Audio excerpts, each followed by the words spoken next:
Hello everyone, good morning. So চকোর আজকে ছুটি, মানে আজকে এক্সাম নেই আর বাড়িতে আছে, মানে আমার অনেকগুলো এক্সট্রা কাজ লাইক কুকিং, ক্লিনিং, ডাস্টিং। সামনে পুজো এসে গেছে, ঘর বাড়ি একটু পরিষ্কার করা, জামা কাপড় রোদে দেওয়া। সো এত কিছুর মধ্যে তোমাদের সঙ্গে চলো একটা ইজি রেসিপি আজকে শেয়ার করবো, যেটা আমার আর চকোর ফেভারিট। সো চল, লেটস গো।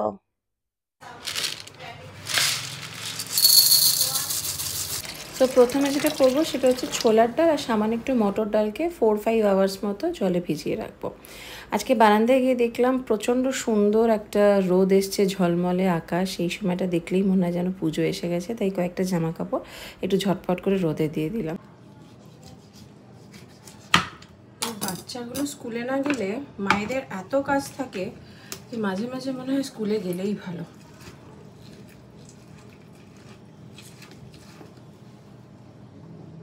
সো অনেকক্ষণ ধরে আমার ডালটা সোক করানোই ছিল। এর সাথে দেবো আমি এই আদা আর কাঁচা লঙ্কাটা, আর তার সাথে সামান্য নুন মিশিয়ে প্রথমে একটা ড্রাই পেস্ট বানাবো, আর তারপরে তোমাদের দেখাবো কম তেলে আমি কিভাবে বানাই ধোকার ডালনা। চলো।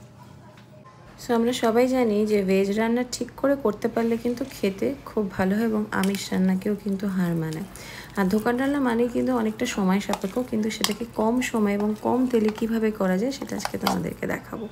সো প্রথমেই যে ডালটা আমি ভিজিয়ে রেখেছিলাম সেটাকে পেস্ট করব, তাতে একে একে মেশাবো নুন, চিনি স্বাদ মতো, তার সাথে ধনে গুঁড়ো, জিরে গুঁড়ো, হলুদ গুঁড়ো, কাশ্মীরি লাল লঙ্কার গুঁড়ো এবং সামান্য একটু গোটা জিরে। এবার ভালো করে সেটাকে মিশিয়ে নেব, আর তারপরে এটাকে না কড়াইতে কষিয়ে আমি কিন্তু মাইক্রোওভেনে দেবো। মাইক্রোওভেনে দেবো 5 মিনিট মতো, এটাকে একটু ভাপা হতে। কত কম সময় ধোকার ডালনা হয়ে যায়। তো প্রিপারেশন কেমন? খুব বাজে। ইয়ো ইয়ো ইয়ো ইয়ো ইয়ো ইয়ো।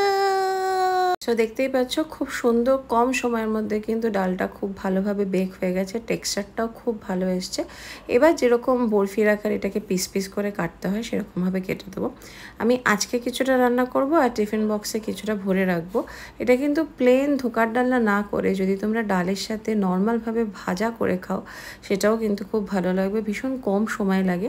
তারপর একটুখানি শ্যালো ফ্রাই করব, পুরো ডিপ ফ্রাই যেটা বলে সেটা কিন্তু আমি করবো না। আর রেস্ট অফ অয়েল যেটা থাকবে তার মধ্যে শুকনো লঙ্কা আর একটা তেজপাতা আর গোটা জিরে ফোড়ন দিয়ে আমি একে একে একটা পেস্ট বানিয়ে রেখেছিলাম, আদা এবং টমেটো, শুধু আদা টমেটো এবং কাঁচা লঙ্কা দিয়ে একটা পেস্ট।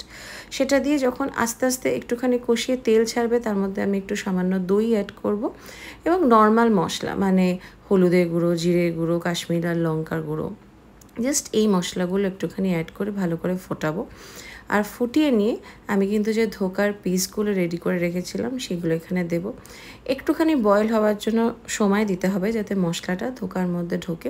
আর নামানোর আগে একটু ঘি গরম মশলা দিয়ে পরিবেশন করব আমার আজকের ধোকার ডালনা।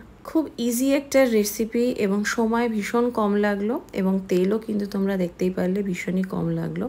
আর সামনেই দুর্গাপুজো আসছে, দুর্গাপুজোয় অনেকের বাড়িতে কিন্তু পুজো হয়, নিরামিষ রান্না শুরু হয়ে যায়, নবরাত্রি শুরু হয়ে যায়।